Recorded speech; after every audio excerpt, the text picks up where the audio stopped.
kaya po, niya isa sa mga all-time favorite kakanin dish natin dito sa bansa ay ang bilo-bilo. Ganito. Bilog-bilog. Oo, pwedeng pang merienda, pang agahan, pang morning show. Ay, tama-tama. Kahit saan. Anytime pwede siya. Right, Mama Dim? Happy! Mami, tamang-tama ka dyan sa sobrang hilig nating mga Pilipino dito. Marami na nga pong tawag at uri nito sa iba't ibang lugar. Nariyan ang palidosdos, binignit, pinindot, at marami pang iba. Ang House of Puto Bao po, may ibibidang version yan sa atin this morning. Tikman na natin kasama si Miss Jenny De Vera. Good morning, kapatid. Good morning. Alam niyo, last time you were here, yung Puto Bao, pero yung husband niyo po, yung nakipag-usap sa amin. Ngayon kayo naman po, Miss Jess. Sa kadalasan ko kayong kinausap, kinailangan ko na ang pangregalo kay Mami Chichi. Nagulat nga ako na yung bukod dun sa, yung parang, ano ba yung pangalan ng product? May Puto mukha siyang Bao. ube. Yes, Puto Bao. Puto Bao. Bukod sa Puto Bao, yun, ang dami nyo pa pala ibang mga offerings. Yan po mga bagong additional product po namin. Yes, bakit po ninyo naisip na bilo-bilo ang idagdag na bagong product? Kasi po may bagong, may ano po, yung tawag dito, yung Puto Bao po namin. Yes, ano po siya, parang marami pong gata. So marami kaming gata na nasasayang. So, naisip namin bilo-bilo. Kasi po, parang madaling hanapin lang yung saging. That's right. Saging, kamote. Mami, kamusta po? Kasi kami dito, pakituruan si Mama Dim. Ako na! Let's do it! Ako, I will cook with you, Miss Jen. Okay. So, ang beginning nito ay, ano to, Pakukuluan po muna yung tubig. Okay. So, pag kumulo na po siya, Hindi pa kasi kumukulo, no? Naka-on ay, na. naka-off. Okay, sige. So, pag ganito, Miss Jen, I want to know, kasi syempre, never kong na-try yung Puto Bao nyo before. Tapos ngayon, bilo-bilo naman. Kasi I want to shed light na, ikaw ay taga Coronadal, South Cotabato. Yes, actually, Santo Niño, South Cotabato Nice. po. Is this a place where masarap ganito kayo mag-prepare? Masarap po halos lahat ng kakanin po kasi po nasa probinsya. So, yung mga like yung mga saging po and mga kamote. So, nandun lang po. So, parang nagtatanim lang po yung like yung farmer, yung mga ganun. So, madali lang po siya. Sarap. Kasi ang sarap nung hawa, nung lasa nung saging sa kanong kamoteng kahoy dun sa pinakagata. Yes. Sa bilo-bilo. At sabi mo nga, Jess, diba, kompleto, Ricardos. Kaya talagang hindi tinipid, napakasarap po. Yan. Ang pinakagusto ko sa ginataan, yung parang punong-puno yung bibig mo, tapos ang dami mong nginungoy, ang Yes, daming daming nangyayari. textures. Yun! Ang sarap talaga nung pati yung gata. Hindi ka talaga nagtipid. Buti na maraming extra na gata.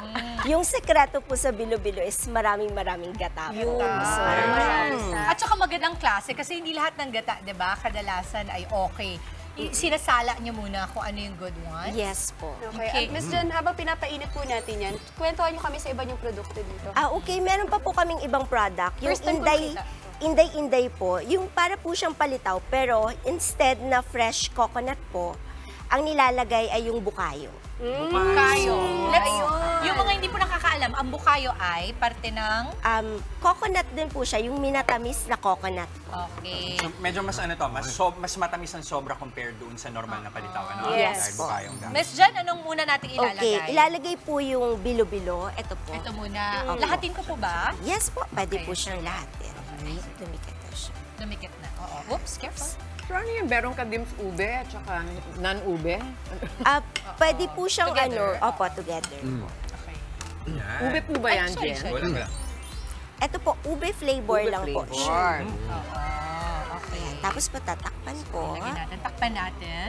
Until, mga ilang minutes yan, ma'am? Palagay mo. Mga 5 minutes po. 5 Pag umalsa na po yung bilo-bilo, saka na po pwedeng ilagay yung saging kamote Kamote. and sago. Ay, maganda sa mga bata rin ito kasi good source din siya. Oh. Meron ka ng bananas, meron ka pang Potassium, kamote.